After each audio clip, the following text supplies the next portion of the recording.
Welcome, Creation Explorers, to day number 5 of the first week of the world. Welcome to all of our online friends. Welcome to Harrison and Nolan, Ireland and Grace, Owen and Timo, Nate and Addison and Finley, and Clara and Iona here with me. Welcome, Science Sheep. Hello, glad to be back. Are you excited about what we're going to learn that God created on day number 5?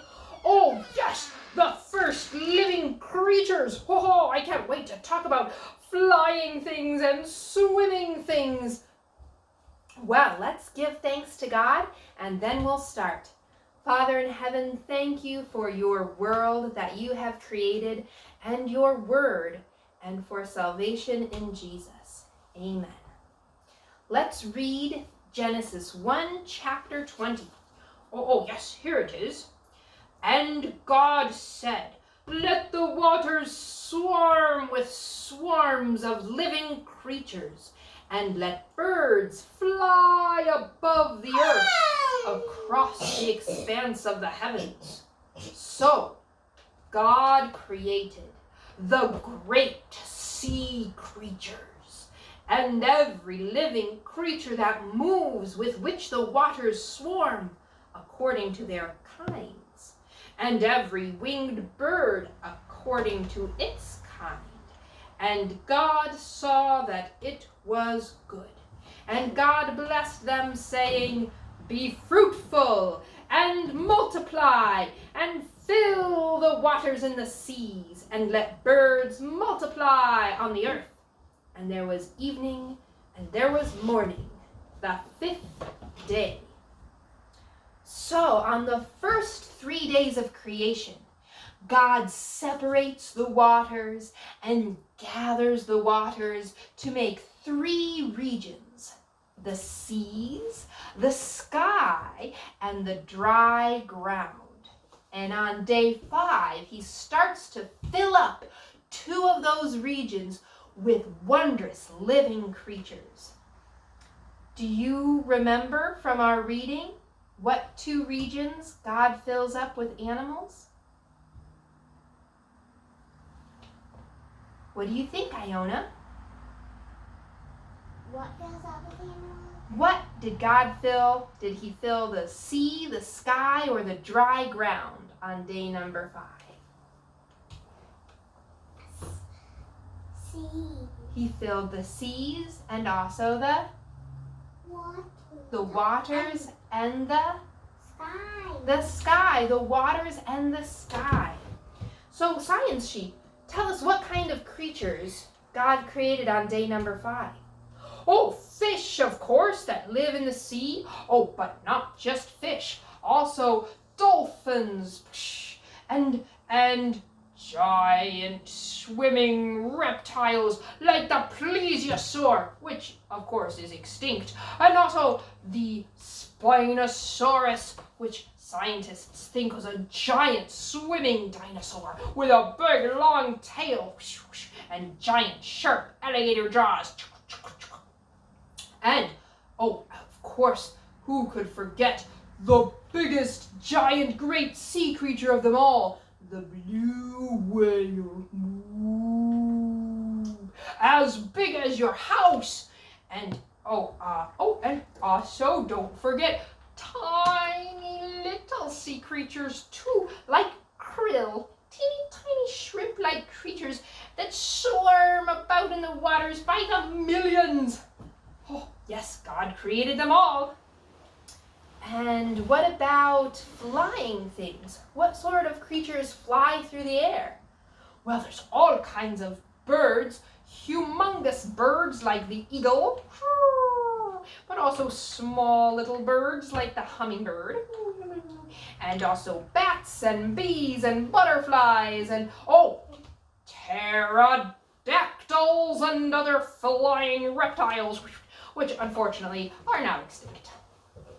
So we may not even be able to see all the different types of animals that God created on day number 5 because some of them aren't around anymore.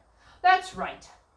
But we do know that God created the animals, like the plants, to reproduce after their kind, That's right.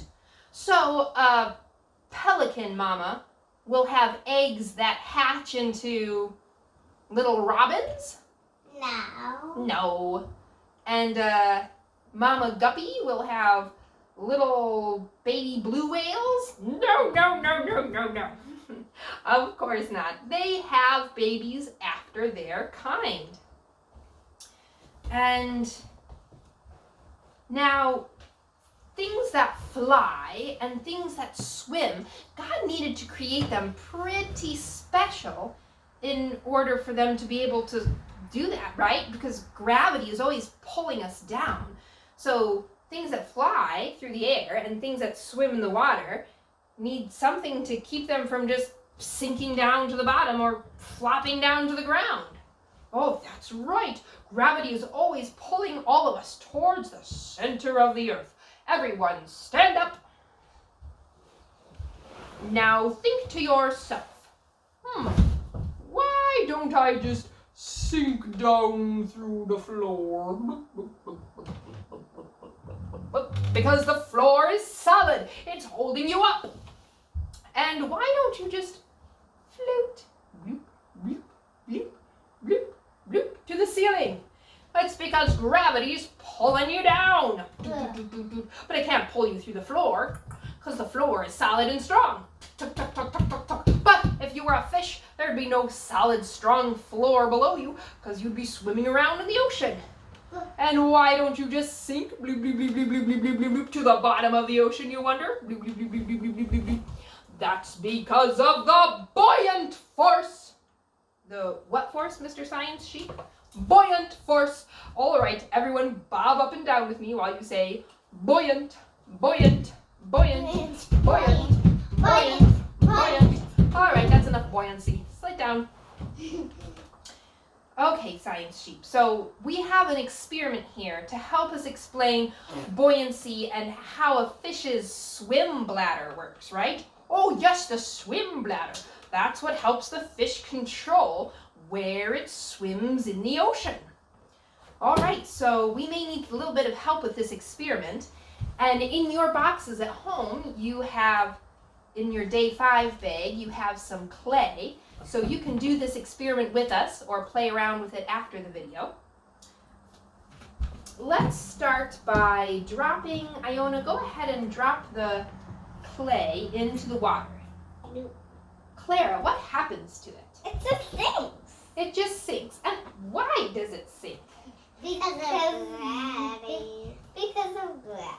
Gravity's pulling it down and the water is not strong enough to hold it up. Now, if we use this kitchen scale here, we can tell exactly how hard gravity is pulling on it. Right, let's let Clara take it out. Let me take it out. You can do the next step, Iona. Iona, oh, Clara, don't put it on yet. Iona, turn the scale on. Is it okay that if you drop the water got on the scale? Yep. All right, now go ahead and put the clay on. And come around the side, Iona. Or Clara. And Iona, what number do you see on the scale?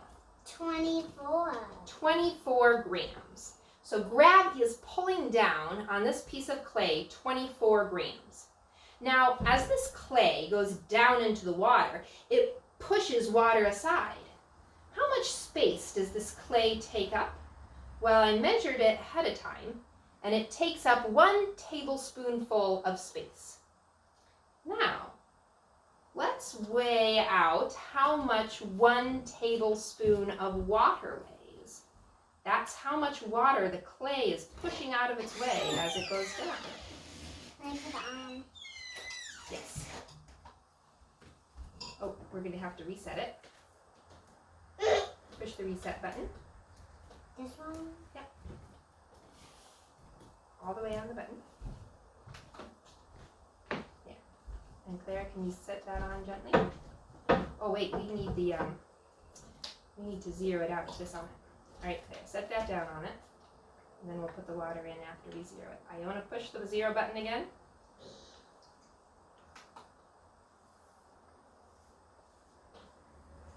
All right, so now we're going to find out how much just 1 tablespoon of water weighs.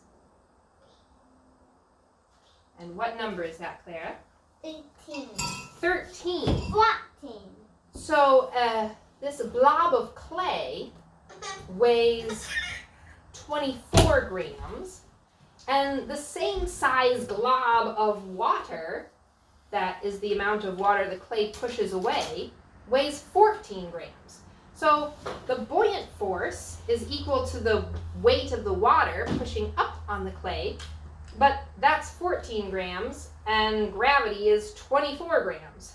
24 is more than 14, so it sinks. So science sheep, how do we make this so that this same blob of clay that still weighs 24 grams could float? Oh, you can change its shape so that it pushes aside more water than just a tablespoon. Oh, so we're not going to change the weight, we're going to change the shape. So I'll make it into a boat shape, and then Clara can gently put the boat shape into the water, and we'll see if it floats. So now this is going to push aside more water. I'm making it larger than a tablespoon. All right, let's see if that floats, Clara.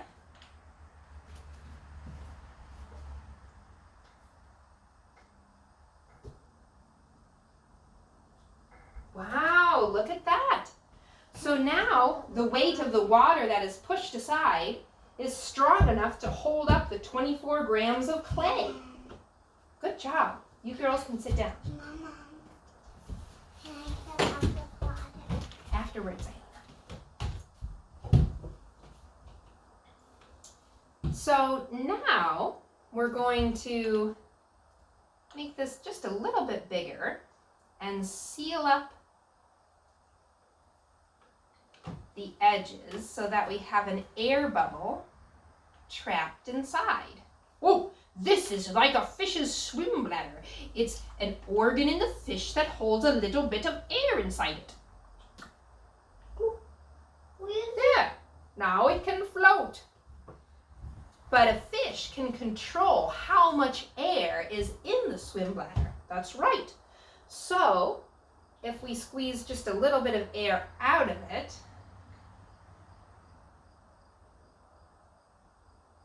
poke a little hole in here. Oop, I might have squeezed too much out. Let's see. Oh, now it sinks. It's kind of tricky to get just the right amount of air in, but a fish's body can do that automatically to change whether it's swimming up or swimming down or just resting in the middle of the water.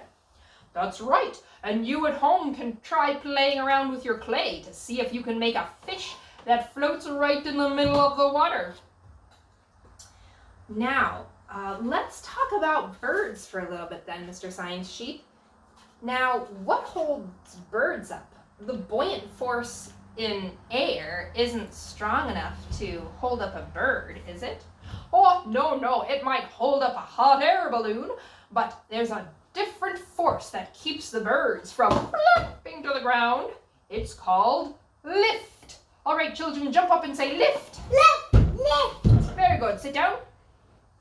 Now, birds are amazing. As their wings flap, they push down on the air beneath them, which makes the air push them back up again.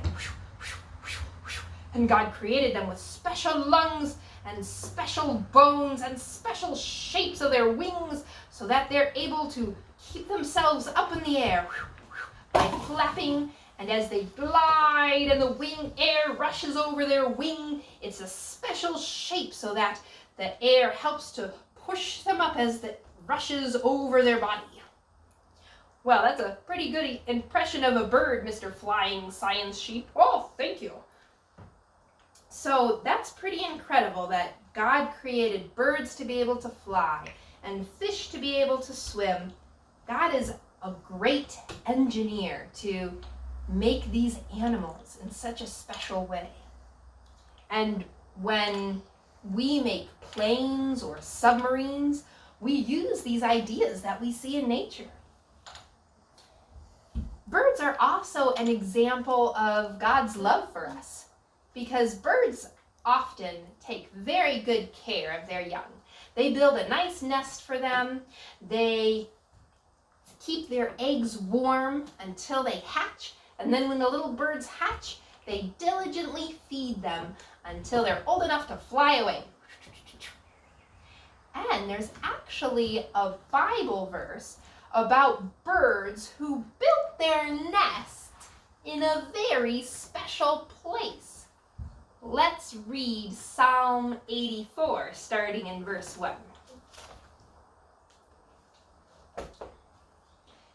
This psalm is about the temple, which was an amazing, beautiful building that the people of Israel would go to pray to God. It was where God lived with his people. How lovely is your dwelling place, O Lord of hosts. My soul longs, yea, faints, for the courts of the Lord. My heart and my flesh sing for joy to the living God. Even the sparrow finds a home, and the swallow a nest for herself, where she may lay her young. At your altars, O Lord of hosts, my King and my God. Blessed are those who dwell in your house, ever singing your praise. So where were the birds' nests? In the temple. In the temple. And the birds were singing in the temple, like the people singing praise to God. And the psalm is saying that's the best place to be. How wonderful to be like those birds who built their nest in the temple and could live where God lives, always singing his praise. But you know what? We can do that because God has sent his Holy Spirit to dwell with us, to live in our hearts, and to be among his people. So when we sing praises to God, we can be just like those birds who built their nests near God's altar. Well, I hope that as you explore God's creation this week, you'll notice the birds and how amazingly they fly through the air. Maybe you'll go fishing or see some fish in a fish tank, or maybe even see some in a pond or at the ocean.